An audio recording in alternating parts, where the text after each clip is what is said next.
entrepreneurs of the world. My name is Glenn Turansky.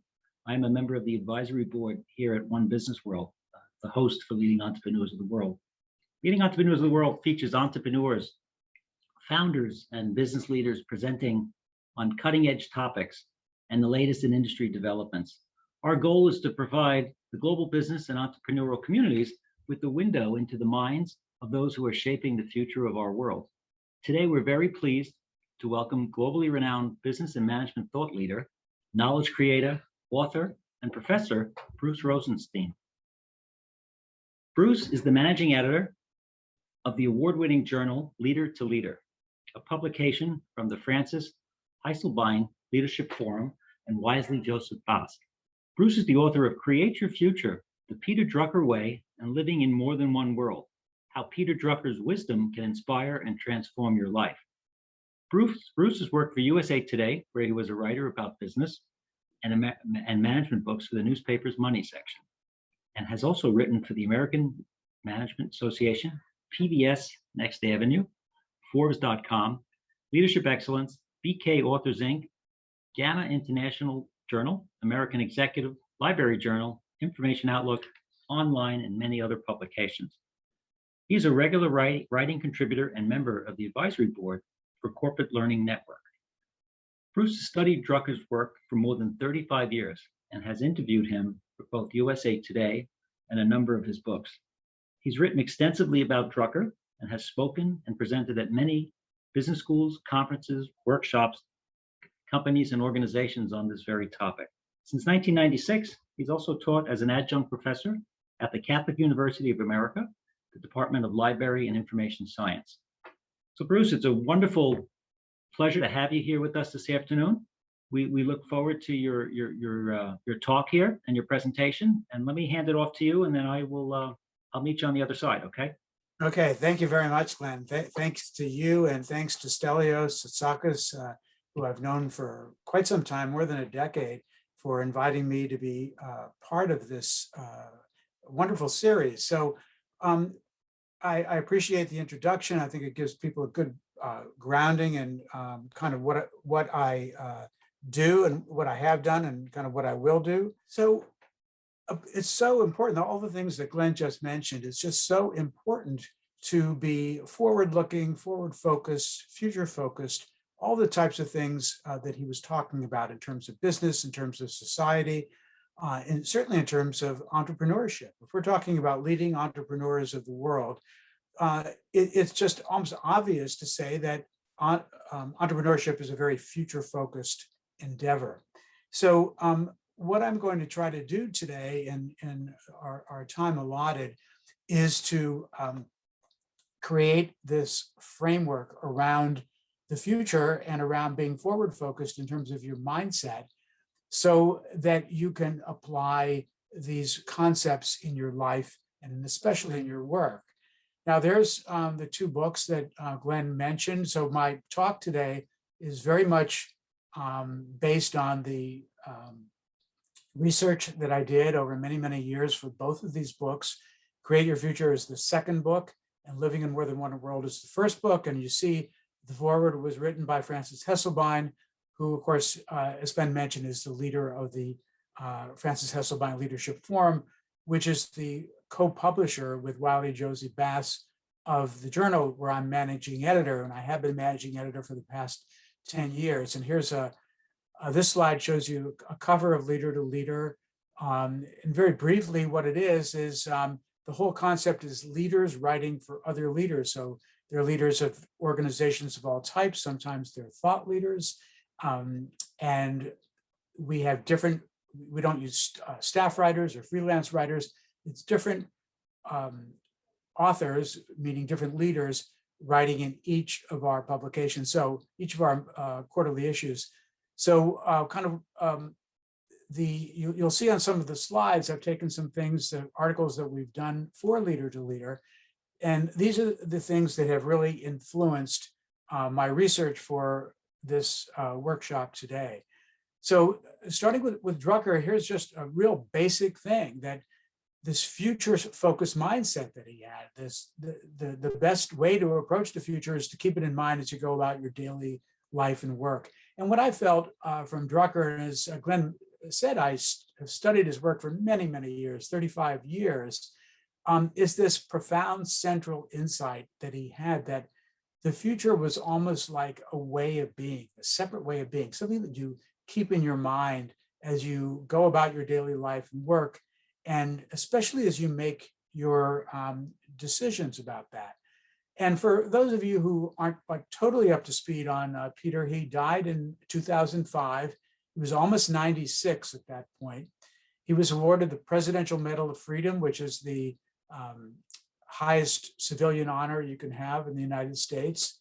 President Bush awarded him that honor in the summer of 2002. And so 3 major areas. He was a consultant to major corporations and to nonprofits.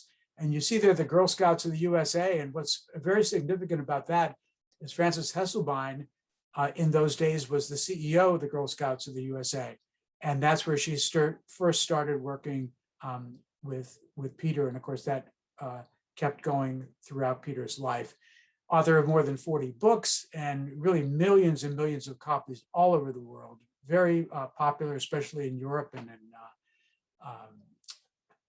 Asia. I should say he was born in Vienna, Austria, and lived in various parts of the world, came to the United States when he was 28 years old, and a professor. And wouldn't it be great to have a school named after you? And he had that happen. The Drucker School, which is part of the Claremont Graduate University in Claremont University. So that gives you a basic grounding in Drucker's work.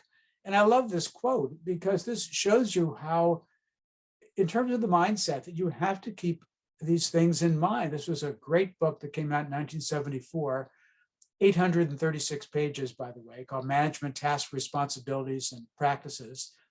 There was a later version of it, which was not quite as large, but pretty darn big, called a Management Revised Edition that I reviewed for USA Today back in 2008 when I was working there. So this whole idea of the future is not something that this, far off concept. It's things that have disciplines that need to be done now. So I think we kind of need to let that sink in terms of our forward focus mindset, that we're talking about things that happen right now. Yes, it's for things in the future, but it's based on the decisions you're making, the risks that you're assuming, and the action that you're taking. Again, all right now. Now, on this slide, the 10 elements of the future, this is based on Drucker's life and work. And this is something that I devised for Create Your Future, the Peter Drucker Way, my second book. And I think it's important to realize that Peter didn't sit down and say, these are my 10 elements of the future. These are things that I curated, if you will, from my intensive study of Drucker's life and work and my interviews with him over the years, that he wrote a lot about the future, many, many books. And I talk about this within this book and Create Your Future, the Peter Drucker Way. So he wrote about it a lot. He spoke about it a lot, but for whatever reason, he never wrote one book that was completely dedicated to the future. And to the kind of concepts that you see on the screen. So I decided that I was going to do that, but that I had to delineate the various elements. And I came up with the 10 that you see on the screen. And of course, the first being mindset, that what we've just been talking about for the past few minutes, that it's something that's always in your mind. It's just factored into your mind in some way as you go about your life and your work, about how you're going to create the future. As you see the third thing there, and these are not in any particular order, but a third is creation, is that the second is uncertainty. And I think because things are so uncertain, that you have to feel that you have a certain amount of agency that you can kind of create the future. And I'm not going to go through all of these, and I've described them much more in detail in my book and in various articles I've written and things on my website. I will point out a couple of things. Innovation and entrepreneurship, since a big theme of this whole series is entrepreneurship. If you don't have it already, I would really recommend a very influential book that Peter wrote in 1985 called Innovation and Entrepreneurship. It's a classic book. It gets referenced all the time by entrepreneurs and people are writing about Entrepreneurship and Innovation, tremendously influential book. So obviously, innovation and entrepreneurship are elements of the future. Why do you innovate? You innovate for the future. Why do you become an entrepreneur? Because you're creating something for the future, some sort of organization, idea, whatever it is. That my hope is that you match this to your personal situation or your organizational situation, so that you look and see how these things relate to it. And of course, in our talk today, just as in this book, we're going to kind of go beyond Drucker. We're going to go to some other elements of the future, but I wanted to do these as kind of a baseline. And of course, change being such a big thing. Glenn mentioned in the introduction that I work as a contributor for an organization called the Corporate Learning Network. And as part of my work with that, I did a pretty darn cool, if I must say so myself, all-day workshop on Drucker and change with Bernie Jaworski, who holds the Peter Drucker Chair at the Drucker School I mentioned earlier in Claremont, California. So we'll talk about some of these other things, but I want you to see the grounding and to see these 10 elements of the future that I came up with based on Peter's work and on his life. So cycling off for the moment from Peter now, two people who write together. They've been writing partners for many years. I would really recommend their work if you are not familiar with them. Jim Kouzes and Barry Posner. They're probably best known for a series of books, which I believe is now in its 6th edition, called The Leadership Challenge. But they're just really super big people in the leadership world. This is from a great book they did in 2010 called The Truth About Leadership. And so if you think about it, if you look and really drink this in, many people today on this call are going to be, you are leaders, or you're going to be leaders, you're aspiring leaders, whatever it is. But when you think about that, they've made this very real here, saying that articulating these future possibilities, good possibilities, positive possibilities, is a defining competence of leaders. And I just love this idea, is that you are custodians of the future. You're custodians of something that hasn't even happened yet. And because you're a leader, you're concerned about tomorrow's world. And think about that, the people who are going to inherit it. So for some of what you do, some of it may not reach its true fruition until years later. Something that you create, let's say in a business or an organization, it might one day really have a huge impact for somebody who maybe isn't even born today. So again, kind of let those words sink in. And I'm going to return here to Kouzes and Posner. This is for an article they've done for us at Leader to Leader. This was a 2017 article called Who You Are Isn't Who You Will Be. So again, very future oriented. That first sentence is a little bit similar to what they had in the 2010 book, but they talk about their methodology here. It's kind of a famous methodology that they've done over the years, where they just continually survey thousands and thousands of people all over the world, and to try to find what are the best leadership capabilities and what people want. Because as you know, very often there's a disconnect between what people feel they're giving people as leaders and what people are receiving from those leaders. So what is it people want out of leadership? And as he said, and it's pretty, I think it's fairly obvious, that you want honesty as a real baseline. You want your leaders to be honest. But then beyond that, and look at those synonyms for forward-looking. This is directly what we're talking about today.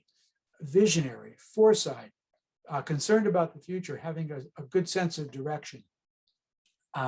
So giving people, as I'm trying to do in this workshop today, giving people a way to really make actionable the ideas about the future. So it's not just this sort of dreamy thing for the future, because yes, the future is unknown. We don't have crystal balls, all those kinds of, kind of cliches. But there are things that we, whether we're leaders or not, whether we're aspiring leaders, whatever it might be, but that we can do that's going to influence the future or create the future or have some agency around the future. So just again, I think you need to kind of drink in these things. I really recommend the work of Jim Kouzes and Barry Posner. The book we just mentioned, The Truth About Leadership, is a great book if you want kind of a smaller, shorter introduction. The Leadership Challenge, a fantastic, those are much larger books. As I said, they're in their 6th edition, and they have quite a few other books. So I would certainly recommend them, especially if you are a leader or you're an aspiring leader. And again, they write together. So this very admirable writing partnership that's been going on for many years. So now I'm going to go to something. This is again a leader-to-leader article. And again, I've been very privileged to work with these really high-level leaders like Kouzes and Posner, like Willie Peterson. So Willie Peterson is somebody who is originally from South Africa. He was a CEO of various companies in Europe, and then he came to the United States, and he's been a professor at the Columbia Business School. And I worked with him on a couple of great articles for Leader to Leader. And this particular one was from 2016. And I think it's very future oriented and very well oriented for our talk here today, because he's talking about being out, first of all, these questions, and kind of gets back to Drucker, who was a very question oriented person. But this idea of being outside in, and Drucker also felt this too, that too many leaders, managers, whatever, individual contributors were a little bit too inward focused and too focused on what's going on within the 4 walls, as important as that is, but that you also needed to think outside in. So we'll talk in a little bit about things like, key trends and what have you, and also his point about competitors. We'll talk about a little bit later in one part about competitive intelligence, but just thinking about these things, that what brings the outside in and what is kind of very future oriented. And he's again saying, not just, let's say if you have a business, not just other businesses, but the communities, who is going to welcome us. So I think it's a very strong article. His books are really strong. Willie Peterson also was an associate of a man we're going to get to in just a little bit, named Bob Johansen from the Institute for the Future. But we'll get to him in a little bit, but I want to mention also how these things tend to tie together. Again, going beyond Drucker, I love this. This is one of my favorite quotes of all time. And I think this is something, again, where you really need to let this sit in and drink in. Your vision of where or who you want to be is the greatest asset you have. Many times, we read from people that you need as a person and with an organization to take, have an asset audit, to take stock of your assets, including things like intangible assets, the things that you can't, touch or feel or whatever. And as we all know, intangible assets are very, very important. And, sometimes intangible assets are things like, patents or trademarks or ways of doing things. This is a little bit more amorphous, but it's still very powerful because, vision is a powerful concept. And he's actually saying vision is an asset. But again, you have to have that vision in the first place. So, where it is you want to be. And Paul Arden, I'll just mention very briefly, he did a couple of very short books of aphorisms like that I would recommend. He's no longer alive, but he was a very famous advertising agency person in London for many, many years. And this book, It's Not Good How Good You Are, It's How Good You Want to Be. This is a book that I reviewed for USA Today back in 2003. I was just very struck by his work and by that book and by a book afterwards. So again, in terms of your future vision and being forward focused, think about that and think about it in terms of actually being an asset. want to spend just a little time, and some people on the call today are probably familiar with this concept of scenario planning or scenario thinking. It's very well known. It's been referenced a lot, within the pandemic, within COVID-19, and especially people now thinking that of the types of things that might come next in terms of where we are now with the pandemic, no matter what sort of person you are, leader you are, organization you are. But this was employed in the early 1970s by a man named Pierre Wack and his associates at Royal Dutch Shell. And what happened then was that they, in various ways, used scenario planning to foresee the oil shocks that some of you might know happened in during the 1970s. We had a couple of really bad oil embargoes, oil shocks, oil shortages, huge price rises, things like that. But Royal Dutch Shell, which is a huge multinational company, was kind of less affected by the work that they did. We also did an article in Leader to Leader a few years ago where I interviewed an academic, I believe British academic named Gary Bowman, who talked about scenario planning and what he did in working with nonprofit organizations. So this can be anybody. This can be businesses, nonprofits, schools, no matter what it is. We don't need to go in lots of details, but I figured since I'm going to raise this issue, I might as well include some details, and especially things where here's a reference that you can go back to. It's a book from 2014 called The Unfinished Leader, Balancing Contradictory Answers to Unsolvable Problems, which is a great title when you think about it.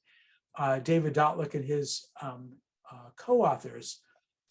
So, and again, this is not his concept per se. It's not Gary Bowman's concept per se. This goes, or I believe Pierre Wack's.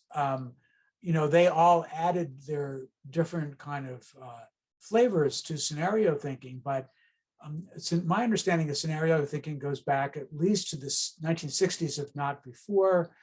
Some of it was related to US government planning, things in the Pentagon, things in what's now called DARPA. There was a very famous man named Herman Kahn, and there's been books and tons of articles written about Herman Kahn, but he was one of the people very early on in scenario planning. My understanding, correct me if I'm wrong, but my understanding is Herman Kahn was one of the, what would you call it, the models for the character in Dr. Strangelove. Some of you who might have seen that wonderful movie from the early 1960s, starring Peter Sellers, and which I would recommend to folks, even though it's parts of the movie are kind of dated. It's quite interesting movie. And so the character one of the characters in that movie, my understanding is partly based on Herman Kahn, who amongst many, many other things, a well-known futurist, was a real pioneer in scenario thinking. So if you look at this, it's a little bit similar to what we saw from Willie Peterson, where you're kind of going out there for scenario planning. You're looking at things that might happen, and then you're preparing. So these things may or may not happen, but you'll be less surprised if you're really casting a wide net to what could happen. And just thinking of some of these possibilities, like that you take someone else's perspective. Willie mentioned outside-in thinking. It's not always easy to do. Sometimes when you hear a lot about these days about empathy, that could be somewhat related to that, but maybe not totally. But again, the second point is very important for scenario planning, because you're defining different things that might happen, some of them like wild things.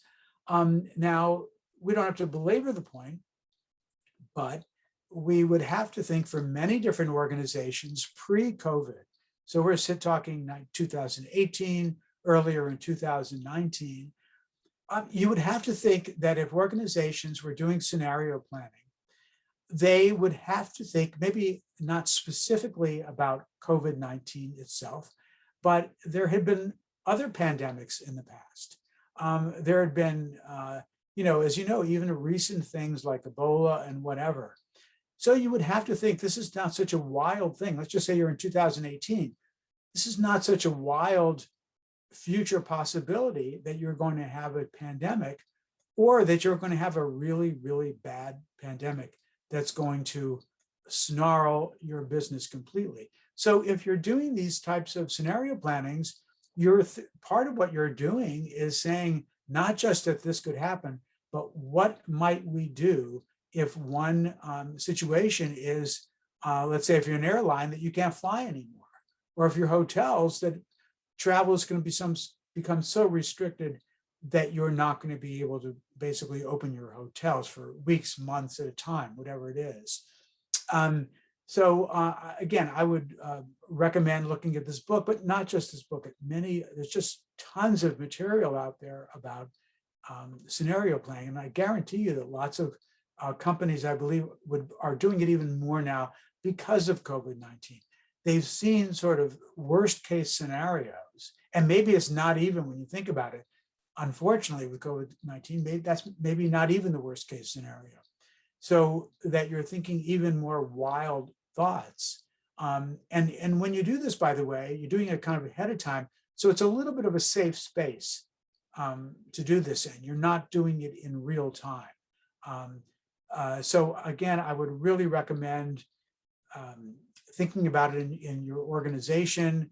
It's something you can do on your own, but very often people do it with consultants, I think for a variety of reasons, to just have some different perspective on this kind of within the group, somebody leading the group, somebody who's done scenario planning before, scenario thinking. But in any case, it's certainly something to factor in as you think about the types of ways that you can become a more forward-thinking and develop this forward-focused mindset, that you're thinking about what might transpire in the future. Now, I want to shift out of that into, this is a man whose work I would really, really recommend if you're not already familiar with it. He's a Harvard educational psychologist named Howard Gardner, concept of 5 minds for the future. And I included this in Create Your Future the Peter Drucker Way. Now, you may be, even if you're not familiar with the name Howard Gardner, you may be familiar with him with a concept that he came up with in the early 1980s called multiple intelligences. And this is something that gets referenced all the time, especially in the business literature. There are schools around the world based on this idea of multiple intelligences. So it's not just your IQ. There's all these other things. I think there's maybe 7 or 8 multiple intelligences. So he's really kind of known for that, but he's also, for those of you who are, where leadership is your main thing, I would certainly recommend a book he did called Leading Minds. He has another book called Creating Minds. These are very thought-provoking books. They really are. And 5 Minds for the Future is, I would say, kind of a lesser known book. But when I was researching Create Your Future the Peter Drucker Way, I was really struck in terms of, if I'm going to be talking about mindsets and having a forward-focused mindset, then here's somebody who really thought about that. And this was in 2007, and did an entire book about it. And somebody who's a really deep thinker, Howard Gardner. He's a great writer, but he's also a very, very deep thinker. So he came up with these 5 different minds. And when you think about it, this was in 2007. It's still completely relevant. It will remain relevant because these are things, these are not going to go out of style. These are evergreen concepts. They're not going to date. And these are, I'm not saying these are easy things to do, but he does lay them out in sort of a simple framework so that you can think about them in terms of the framework. And of course, in my book, I gave thumbnail descriptions. In his book, he goes into much more detail on each of these. But when you think about it, we really need things like this today. We need to be disciplined. We need to be synthesizing and bringing in different information. I think no matter what sort of business or organization you're in, you can't just focus on that. You have all these other factors that you have to operate in and learn about. So how do you synthesize that? So you have to have a synthesizing mind. As I said, he had a book called Creating Mind. So here, that's one part of it. That creativity, and I feel creativity is just a super important thing. It's something I try to write about a lot and practice every day within my life. So the creating mind, he actually mentioned Drucker in my understanding was in that creating mind section, which I thought was very cool, that mentioning Drucker as a real creator beyond everything else that he did, that Drucker was a creator. The respectful mind, and this is something, let's face it, that a lot of us have really flunked in these past several years, where it's difficult for, he's kind of saying that we have to be respectful and at least learn about other people's points of view, be respectful to each other. And of course, we haven't had that. We haven't had that in politics. We haven't had that in a lot of areas of life. But he's saying, of course, it's very important. The ethical mind, it's very easy to think about ethics and how that might play out. We just ran a great article, if I must say so myself, in Leader to Leader by a man in Pittsburgh named James Dittmar about business ethics, because as you know, business ethics, it's a very important thing, but it's something that really we get tripped up in, and not just business ethics, ethics of all sorts. And I think a lot of people just don't even understand the concept of ethics. So Howard Gardner thought it was important enough that the ethical mind was number 5 in these 5 minds for the future.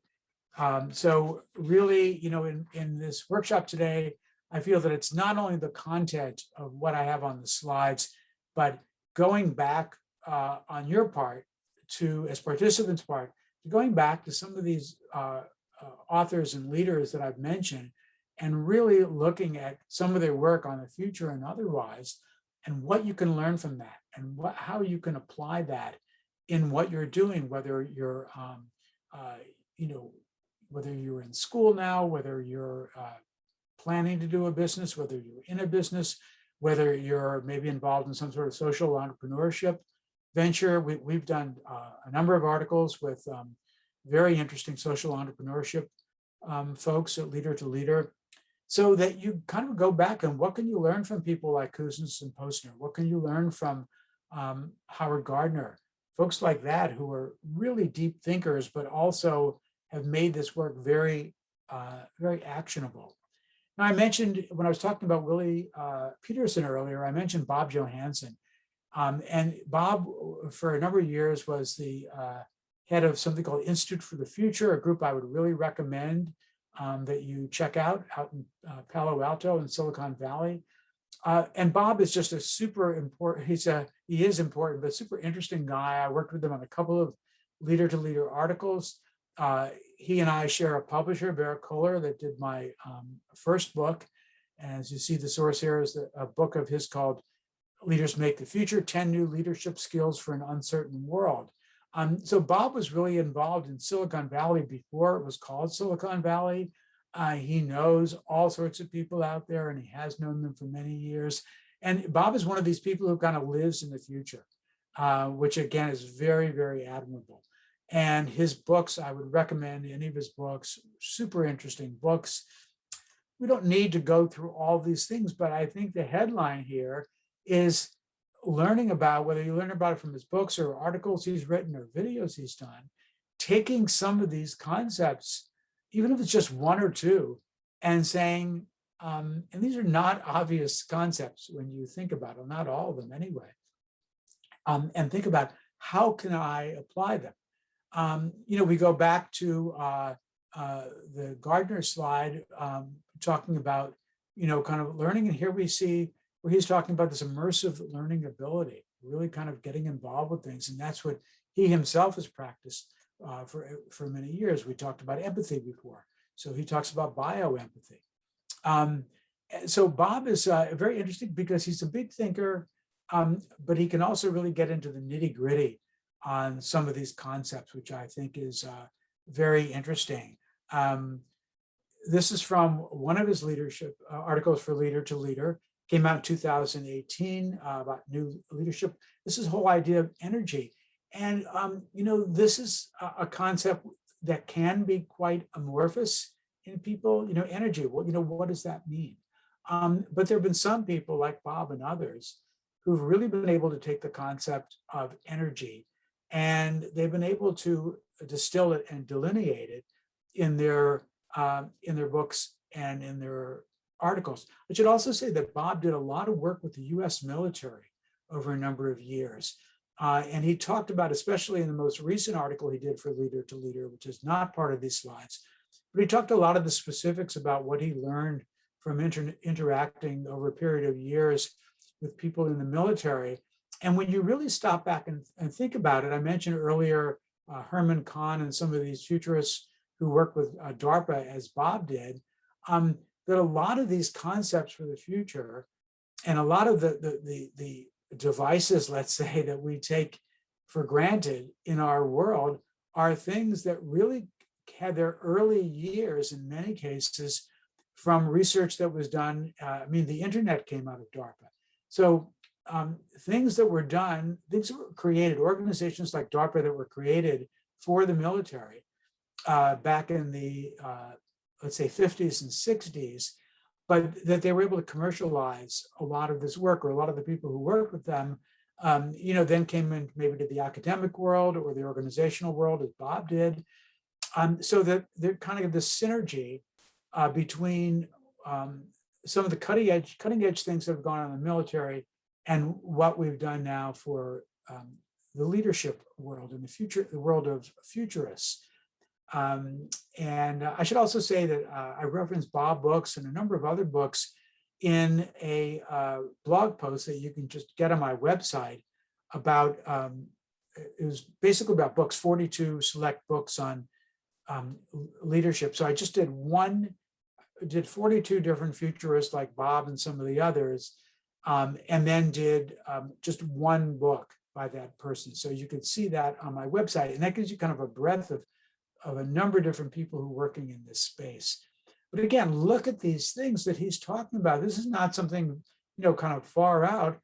He's talking about physical things, about interpersonal things, financial things, spiritual well-being in a variety of areas.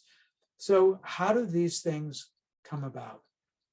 And that you kind of have to manage this for the future. So yes, we're talking about the future, but all these things that Bob are talking about are things that you can do right now, and you can do in your organizations, and that you can do, you can do with your associates.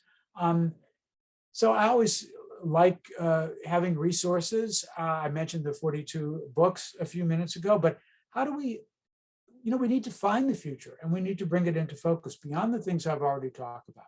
So where are you going to find the future? Who are the people who are creating the future right now? Certainly one of the very first things to come up with is universities all over the world. So we can go, we're very blessed. We can go to university websites anywhere in the world, and we can see all the things that are going on by professors and students and what have you at universities, whether or not they're sort of tagged as future oriented. When you think about it, universities are just, by virtue of their nature, are involved in future-oriented things. So really look at some of the things, and universities tend to put up quite a bit of material that they're working on related to the future.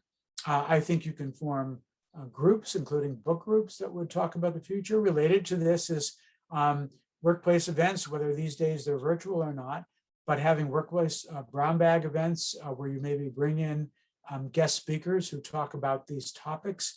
Monitoring newspapers, magazines, journals, organizations. I mentioned the IFTF, which is Bob's organization. World Future Society is another great one. Back in 2016, when they had their 50th anniversary, I gave a talk in the unconference part of their conference, which was held here in Washington. I'm based in the Washington, D.C. area. And it was a fantastic conference with people from all over the world. So World Future Society is something I really recommend, as well as the IFTF. The IFTF is now run by a woman named Marina Gorbis. She has a great book that I would recommend to people. Her book is on my list of 42 books. So again, what are these organizations doing?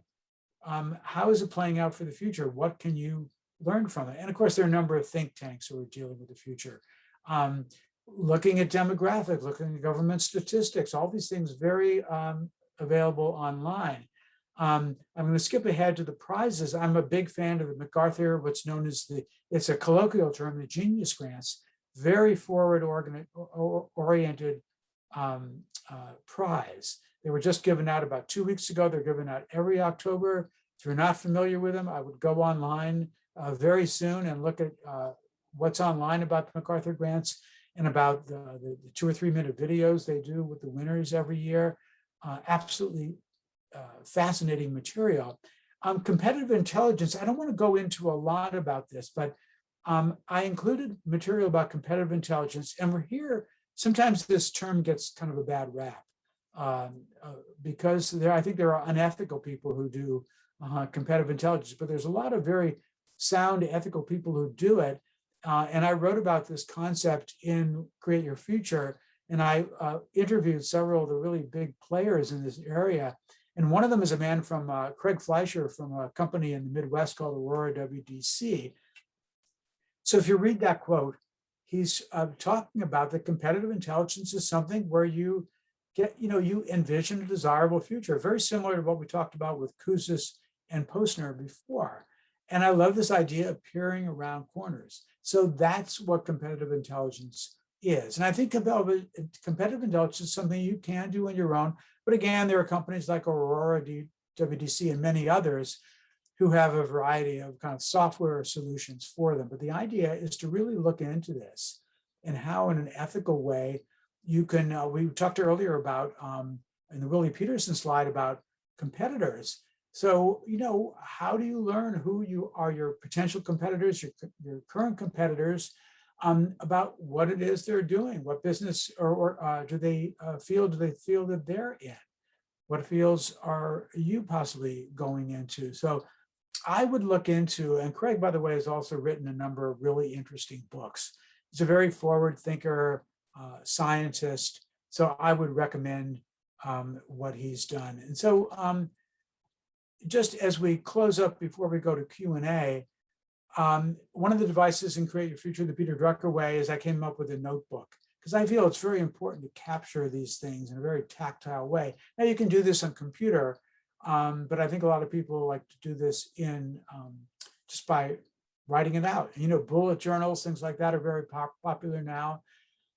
So just kind of starting out by listing some of your ideas and attitudes towards the future. And again, your goals, because this is kind of a goal-oriented process.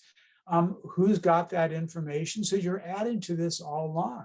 Maybe you start out by going to the Institute to the Future or World Future Society, but you kind of broaden that on a daily basis.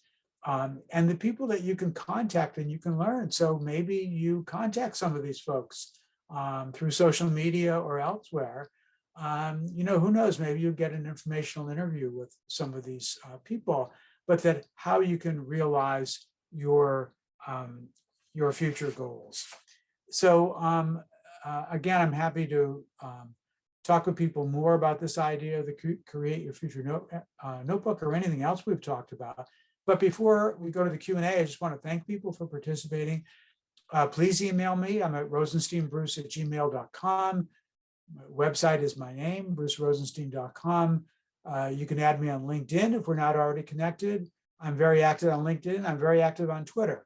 So it's at Bruce Rosenstein on Twitter. And very often I tweet about, first of all, I do a Drucker quote every day, but I very often tweet about future-oriented things. So that is the formal part of my talk, but Glenn, if we have any Q&A, I would love to go ahead and do that. No, terrific. What a wonderful talk. Thank you. Thank you. Any talk that mixes in not only the Girl Scouts of America, but Dr. Strangelove. How about that? Is okay in my book. Thank you. It might be the first time in history. I got a quick Girl Scout story for you about being future orientated. A bunch of years ago, I was at the Consumer Electronics Show in Las Vegas, and we were out for a client meeting, and they had gotten us the exhibit hall tickets, and so we're walking around, and it's if you've ever been there, it's like 12 football fields long, all the big companies, small ones, the home of the future, everything, right?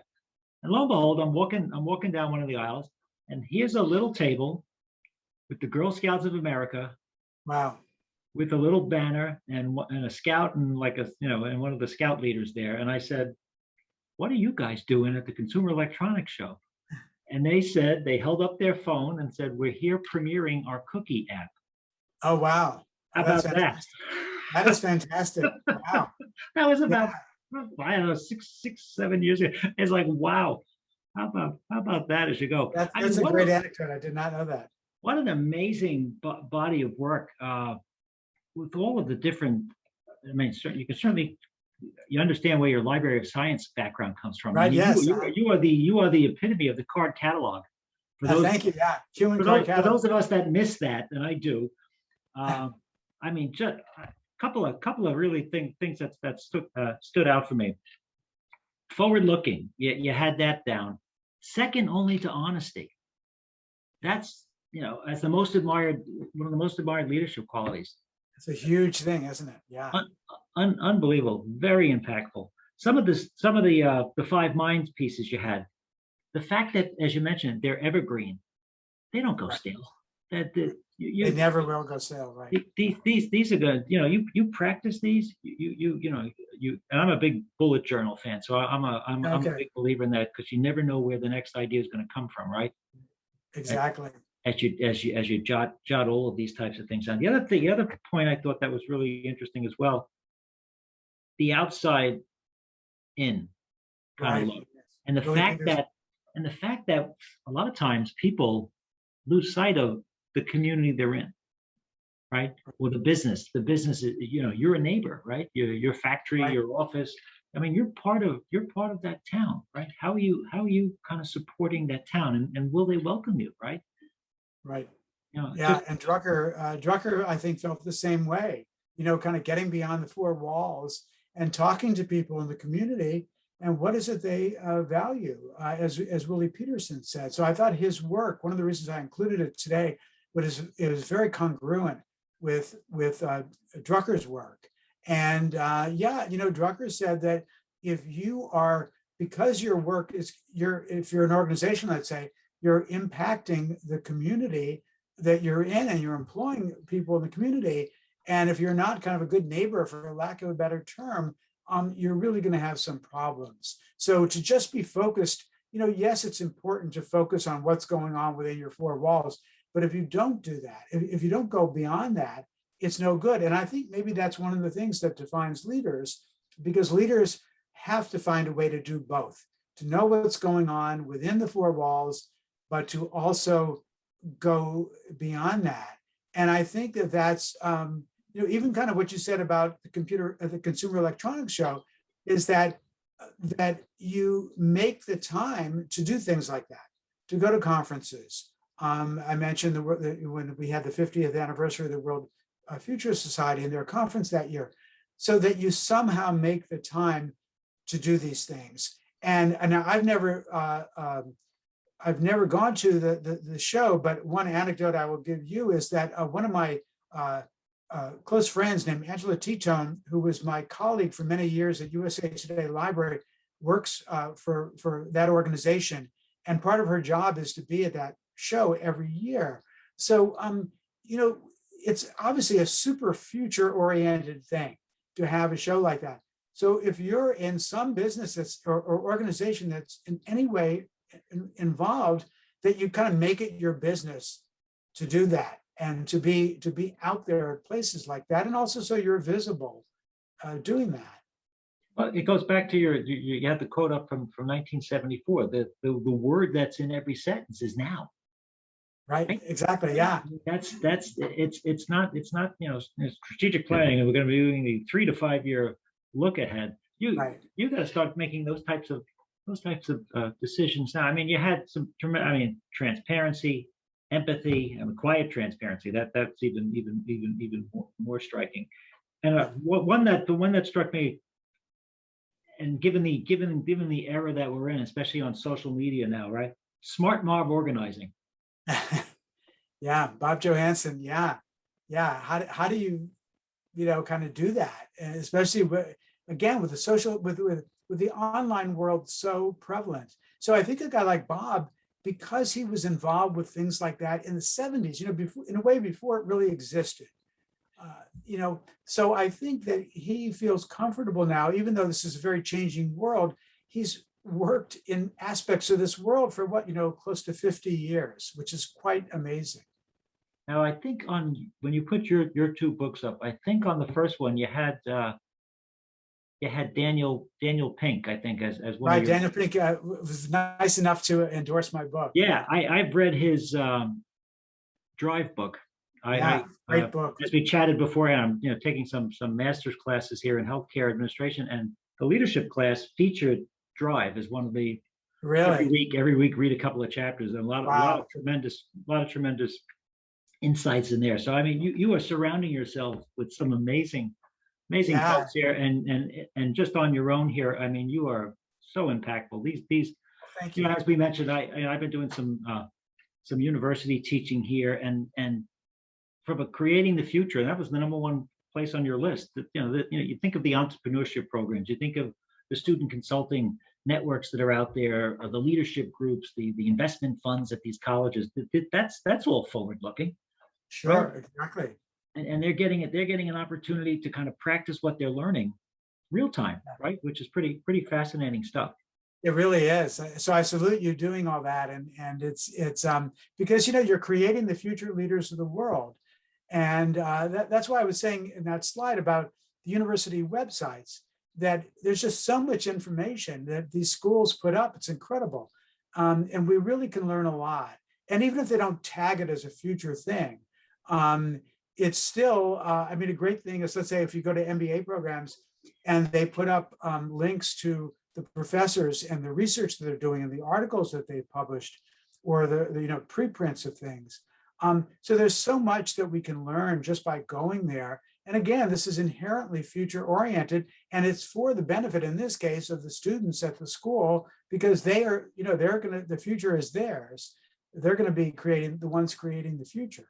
Well, I'm going to just wrap up and close, but and I'm a classic movie fan, so I guess, well, it's almost 30 years old, so I guess it qualifies as classic. But the concept of peering around corners, right? I think of the scene in Saving Private Ryan when Tom Hanks connects the little mirror to the stick, and he puts it around the bend to try to see, right? To see that's so great. who might be in the up on the hill there that they have to worry about, right? And that's that's certainly from a young person standpoint, or student, or even young professionals here, having the ability to peer around the corners, look ahead, not just say, okay, I'm really good at my job. That's great, but that's today, right? What about tomorrow? Right, exactly. And how do you move ahead with that? Well, listen, this has been, Bruce, what an enjoyable talk. This was Thank you so much. I really enjoyed it. You are the epitome here of leading entrepreneurs of the world. Well, thank you so much. I really enjoyed it. Thank you for the opportunity. Yeah, thanks for the time with us today. Look forward to seeing you back here again. Just great work. Continued best wishes. Okay. Thank you so much. Good luck. Thanks. Bye. Goodbye.